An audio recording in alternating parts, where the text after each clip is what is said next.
All right, last but certainly not least, we have Miguel Hernández. Miguel is originally from Mexico City, much loved to one of my favorite cities in the world.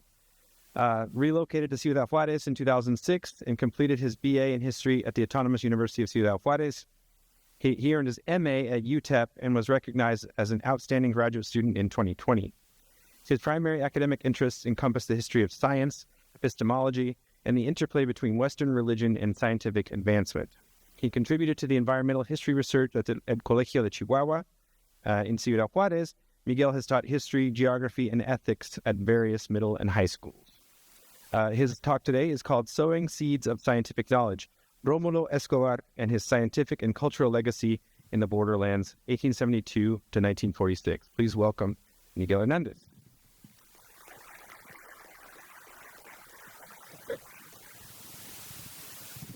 Hey, thank you for having me here. Texas Historical Foundation and all sponsorships. As Brian says, is really helpful. So I'm talking today. In this presentation, I will talk about a little bit of the biography of a character I choose for my dissertation topic, which revolves around the history of science in Ciudad Juárez. I chose Rómulo Escobar, an agronomist engineer who lived in the late 19th century and the first half of the 20th century, because I consider him the city's most influential scientist. My central thesis argues that the proximity of Ciudad Juárez to the United States, particularly to El Paso, Texas, and several other cities in the U.S., influenced his life, career, and worldview. So here we have the image is a lithograph of Rómulo and his brother, and we can see that their faces are merged. So I think this reflects the strong family union that lasted for much of his life. Although I must say these pictures, it's missing his mother also, who was very influential to his career too. So Rómulo Escobar was born in Villa El Paso del Norte, today Ciudad Juárez. His father was a high school teacher, politician, and Mexican consul in the 19th century, and his mother was an Italian woman who also was a part of a school principal and teacher. He and his brother were educated from the age of 12 in the only school of agriculture that existed in the country back then, the School of San Jacinto, today University of Agriculture of Chapingo in Mexico City. Rómulo held several political positions during his lifetime. Some of them were pretty essential to the city too, like director of the National School of Agriculture, Municipal Presidency of Ciudad Juárez twice, on Secretary of Agriculture and Development of the government during Victoriano Huerta's regime, and substitute senator in the Chihuahua State and acting governor of Chihuahua. So for understanding Rómulo Escobar, we need to talk about a little bit of his era. So we're talking about the Porfiriato, the dictatorial regime that pacified the country through social control and modernization. But it was marked by enormous social disparity, especially in rural areas and haciendas. Haciendas were this big, huge farming enterprise owned by a cacique or just a family or a person. So Rómulo grew up part of this elite, although not very close to the U.S. government. He benefited from it since his father suffered and lived in his flesh through the ups and downs of the Reform War and was imprisoned several times by the conservatives. The U.S. government had ended those problems for the Escobar family. So the Escobars were really, really pleased with this Porfirian regime. They saw him as a peacemaker and a benefactor. Politically, President Diaz surrounded himself with a group, as Los Científicos, the scientists. Although none contributed to the science in the country, some were supported by professors who had introduced the positivism of content character to the country. Part of this movement influenced professors in the National School of Agriculture too, where Rómulo studied.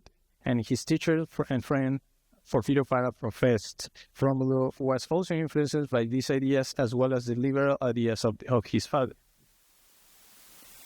So far, my thesis is a response to Cotter's book Troubled Harvest from the early 2000s, which thoroughly investigates Mexican agronomists, their relationships with farm owners, and their role in early 20th century agriculture. Cotter found that Mexican agronomists were in little demand on haciendas because they were caught between two social classes.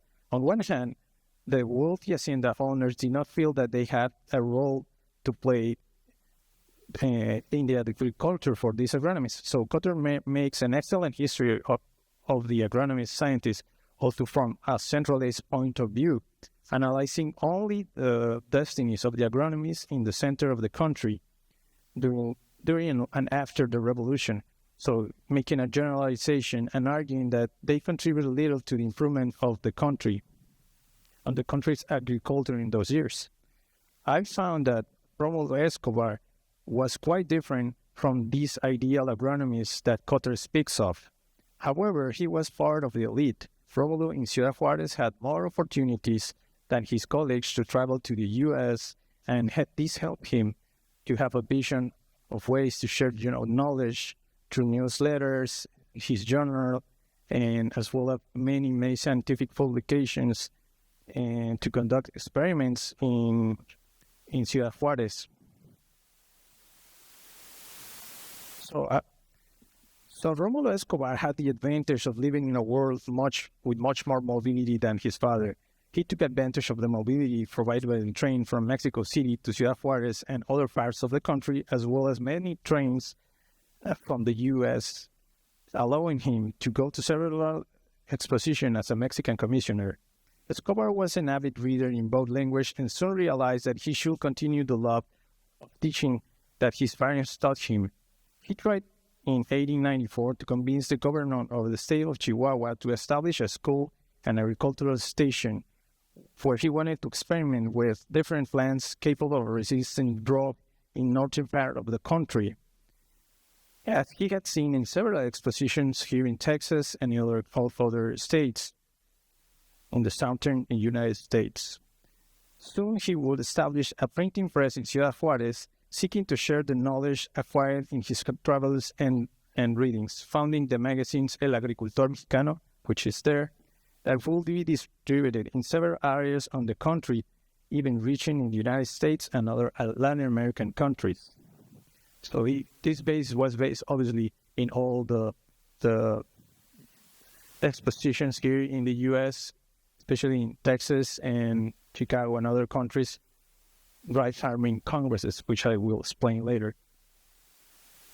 So in 1904, he went as a Mexican commissioner to the San Luis Exposition, when he presented his first publication in English, which was the only publication in English that a Mexican agronomist wrote on that time. It was called Rainfall in Mexico. A book for free watch awarded in various scientific circles, including a prize here in Texas. He discarded the correlations of the falling rainfall due to extension of railroads in Mexico and urged governments, both in the U.S. and Mexico, to support agronomic education and financing of crops in the populated areas. According to this analysis, these will return the rains to the previous frequency, because during this time there was a controversy between agronomists here in the U.S. and Mexico that the train, that there were like proto-environmentalists here and there, that they were thinking about the train was the cause of some droughts by this time. So in both in the United States and Mexico, the origin of establishing settlements in the arid zones of both countries was notorious. The Porfirian regime did not disregard the possibility of foreign groups colonizing the populated areas of the northern Mexico, and throughout the 19th century, the government tried to solve this problem without much success until the arrival of the train. For several years, Escobar insisted on funding a school and experimentation station in 1905. he finally managed to convince President Diaz, making him see the importance of investigating a way to increase the agriculture in the region. President Diaz thinks that if you can grow something in the desert, as in Juarez, you can grow anything in other parts of the country. At least that's why Escobar managed to think Porfirio Diaz thought. This is how the president and the governor supported Escobar project through the Secretary of Agriculture Development. It is worth mentioning that Escobar introduced plant genetics to the country during this period, according to Barahona and Gaona study, besides also being the first private scientific institution in the whole country. It's also worth mentioning that his School of Agriculture was way earlier of the School of Mines in El Paso, almost a decade before. The school, also private, managed to gather a good number of students in the first years, many whom were awarded scholarships from the city or their home states. Although part of this elite, of whom of Escobar was not so easy to convince the government to provide scholarships. The school was an academic success, not an immediate economic one, but an academic success. However, Rómulo firmly believed that education was one of the main reasons of the country was lagging behind its American counterpart. And he did everything possible to ensure that his students had the best education possible by hiring teachers of both nationalities. After the success of the private school of agriculture, his former teachers of the U.S. and Mexico, he managed to bring some teachers from Texas too.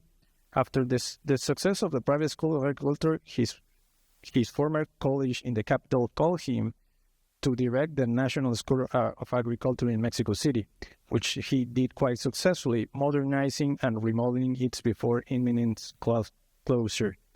This earned him national recognitions from the regime, but the Mexican Revolution was to break out.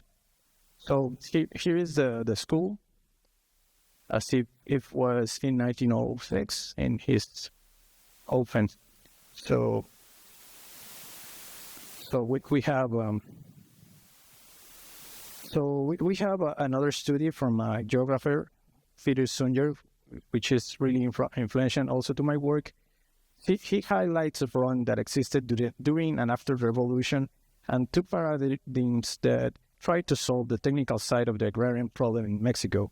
As I said before, the monopolization of farmland caused the agrarian problem in Mexico, or was at least one of the causes in few hands. And many times this problem originated in water use.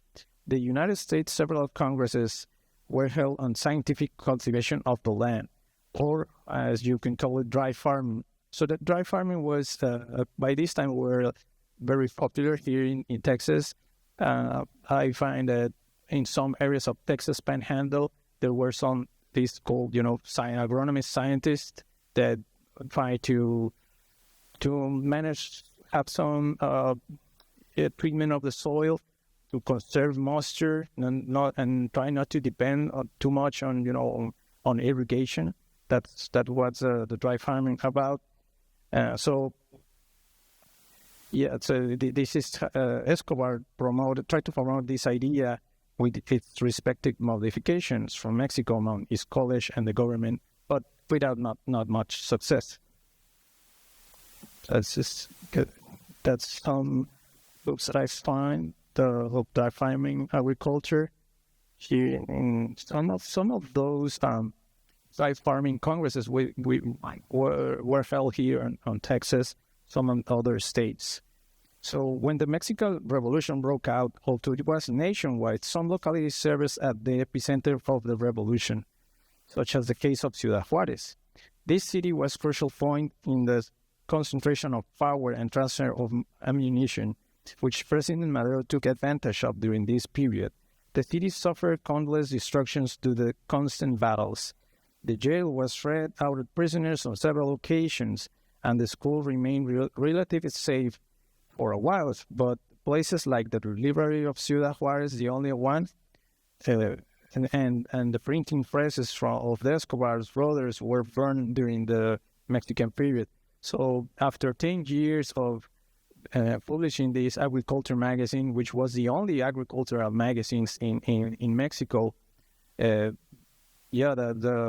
Mexican Revolution strikes in and it was burned down.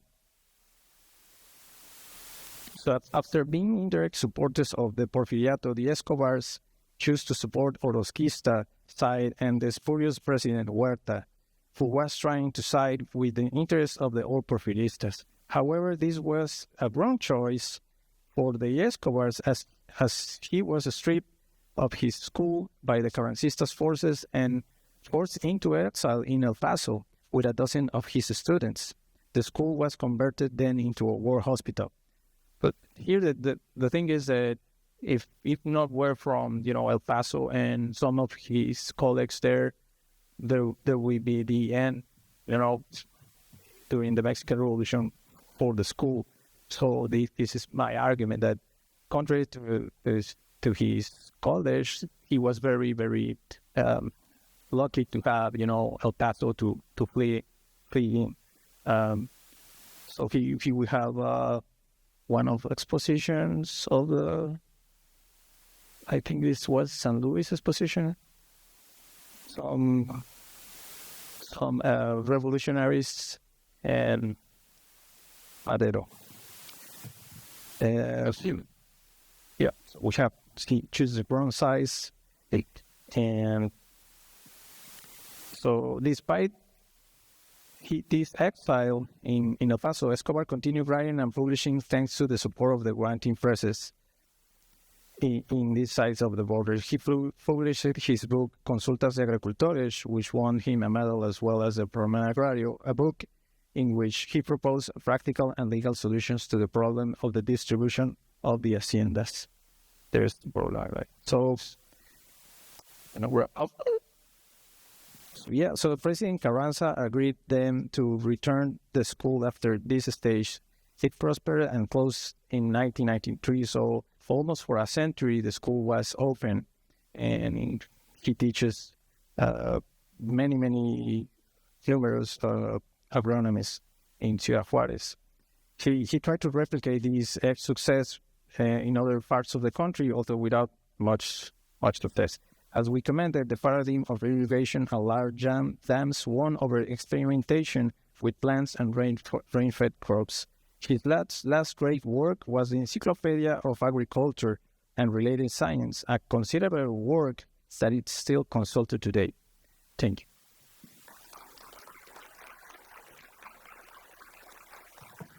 you.